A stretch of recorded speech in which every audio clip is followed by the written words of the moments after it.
Revenue డిపార్ట్మెంట్లో పనిచేస్తున్నటువంటి ఉద్యోగులకు ఎక్కువ ఓపిక సహనం చాలా ఉంటుంది కాబట్టి కింది స్థాయిలో ఎన్ని ఒత్తిడులున్నా ప్రెషర్లున్నా కింద ఇన్ఫర్మేషన్ ఇచ్చేటటువంటి పర్సన్స్ లేకపోయినా ఓపికతోటి గత 3 సంవత్సరాల నుంచి ప్రభుత్వం మీద ఎలాంటి ప్రెషర్స్ కానీ ఒత్తిడి కానీ తీసుకురాకుండా మన ఉద్యోగ బాధ్యతలు నిర్వహించి రెవెన్యూ డిపార్ట్మెంట్ యొక్క ఖ్యాతిని కానీ ఈ ప్రభుత్వానికి ఎలాంటి నష్టం చేకూర్చో పనిచేసినటువంటి వ్యక్తులుగా మనం మిగిలిపోయినాం.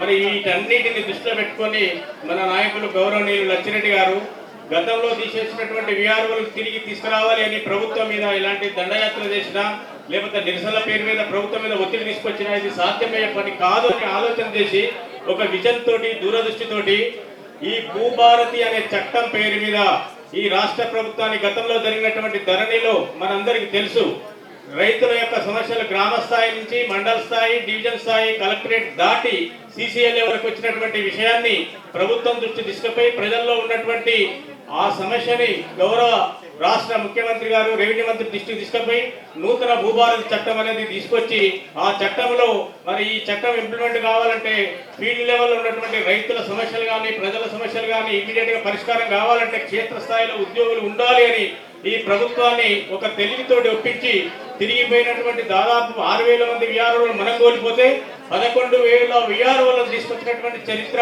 మన నాయకుడికి నాయకత్వం ఉందనే మాట ఈ సందర్భంగా మీ అందరికి మనవి చేస్తా ఉన్నాను. కాబట్టి ఈ ప్రభుత్వం ద్వారా ఏ డిపార్ట్మెంట్ కు జరగని లాభం ఈ సంవత్సరం కాలంలో రెవెన్యూ డిపార్ట్మెంట్ కు జరిగింది. కాబట్టి మనము కూడా మన ద్వారా గౌరవ లచ్చిరెడ్డి గారి నాయకత్వం ఉన్నటువంటి ఈ అసోసియేషన్స్ అన్ని ఏది అడిగినా కానీ 33 సెలక్షన్ గేట్ పోస్టులు అయితేంది 11,000 గ్రామ స్థాయిలో జీపీఓల పేరుతో వచ్చిన పోస్టులు అయితేంది 670. దయచేసి క్రాస్ టాక్ చేస్తున్నారు హాల్ అంతా. దయచేసి మనం రెస్పెక్ట్ చేయాలా. Revenue department for respect. మన స్పీకర్ కి రెస్పెక్ట్ ఇచ్చి మన ముఖ్య అతిథికి రెస్పెక్ట్ ఇచ్చి మనం వినాలి. దయచేసి మిత్రులారా ప్లీజ్. ఓన్లీ ఇద్దరే స్పీకర్స్ మిగిలారు ముఖ్య అతిథులు. వెంకటాచార్య సార్ డిఆర్ఓ హైదరాబాద్ గారు అండ్ మన రెస్పెక్టెడ్ పెద్దన్న లచ్చిరెడ్డి అన్న గారు. ఆ తర్వాత టీ స్నాక్స్ కూడా ఉంది and followed by dinner. Please friends అందరూ matter of 15 minutes. Please be patient and cooperate with the meeting. Thank you.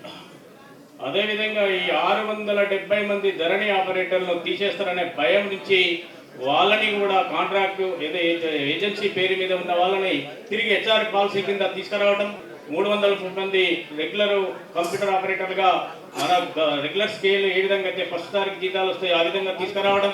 తర్వాత క్యాడర్ స్ట్రెంత్ మిగిలిపోయినటువంటి మండలాలు డివిజన్లో 330 మంది క్యాడర్ స్ట్రెంత్ను తీసుకురావడం. ఇలా అనేక రకాలుగా ఈ ప్రభుత్వం ద్వారా మనం సాధించుకున్నాం. కాబట్టి ఈ ప్రభుత్వం కూడా ఒక ఆలోచన చేస్తున్నది. ఈ రెవెన్యూ ఉద్యోగుల ద్వారా ఈ ప్రభుత్వానికి ఏం మేలు జరుగుతుంది అనేటువంటి ఒక ఆలోచన ప్రభుత్వంలో ఉన్నది. కాబట్టి మనమందరం ఈ సందర్భంగా ఒక విషయాన్ని అవగతం చేసుకోవాల్సినటువంటి అవసరం అయితే ఉంది. రేపు తీసుకొచ్చే భూభారతి చట్టం ద్వారా ఫీల్డ్ లెవెల్లో చేసే ఆ జీపీఓ నుంచి అప్ టు ఆర్టీఓ కానీ కలెక్టర్ జేసీ వరకు కూడా రైతుల సమస్యలు కానీ ప్రజల సమస్యలు కానీ ఈ చట్టం తీసుకొచ్చినందుకు గ్రామ స్థాయిలో ఉద్యోగులను తీసుకొచ్చినందుకు ఈ ప్రభుత్వానికి ఈ రెవెన్యూ డిపార్ట్మెంట్లో పనిచేసే ఉద్యోగులందరూ మంచి జరిగింది. దీనివల్ల ఈ ప్రభుత్వానికి అని ఒక మెసేజ్ అయితే మనం ఇవ్వాల్సినటువంటి అవసరం ఉందని కూడా ఈ సందర్భంగా మీ అందరికీ మనవి చేస్తూ ఉన్నాను. అదేవిధంగా ఇంకా మిగిలిపోయిన సమస్యలు ఉన్నాయి. నిన్నాక మన ఆప్షన్స్ తోటి జీపీఓ వచ్చేటటువంటి విఆర్ఓలకు మాకు సీనియారిటీ లేదు అనేటువంటి ఆందోళనతో ఉన్నారు. దానికి సంబంధించి మరి గతంలో పోయిన వ్యవస్థని కాపాడలేని వాళ్ళు తిరిగి వచ్చినటువంటి జీవోని రద్దు చేయమని మీటింగ్ పెడతా ఉన్నారు. గ్రామ స్థాయిలో 11,000 పోస్టులు వస్తే మరి రద్దు చేయమంటున్న దాంట్లో ఏమైనా సమస్యలు ఉంటే సవరణ చేయమని అడగడంలో తప్పు లేదు. కానీ జీవోని రద్దు చేయమంటే మళ్ళీ ఆ పోస్టులని పోయే ప్రమాదం ఉంది. గతంలో తిరిగి రెవెన్యూ వ్యవస్థ 2007లో డాక్టర్ రాజశేఖర రెడ్డి గారు హయాంలో వచ్చినప్పుడు సీనియారిటీ అనేది లేదు. 2007లో కూడా ఆ విఆర్ఓల సిస్టమ్ వచ్చిన తర్వాతనే 2009లో మళ్ళీ సీనియారిటీ వచ్చింది.